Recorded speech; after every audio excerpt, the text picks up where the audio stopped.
ایک مزدور کا واقعہ۔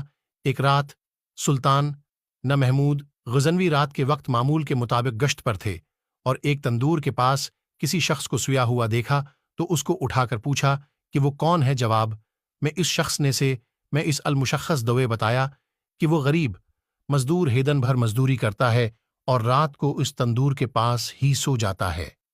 سلطان نے پوچھا کہ اس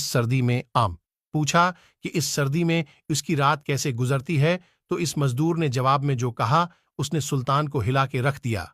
مزدور نے کہا جناب نصف رات آپ کے انداز میں گزرتی ہے اور بقیہ نصف آپ سے زیادہ اچھے انداز میں گزارتا ہوں۔ سلطان نے بڑی حیرت سے پوچھا کہ وہ کیسے؟ مزدور نے جواب دیا کہ جب تک تندور گرم رہتا ہے تو میں آپ کے جیسی نیند سے لطف اندوز، جب تندور ٹھنڈا ہو جاتا ہے تو اٹھ کے اللہ کی عبادت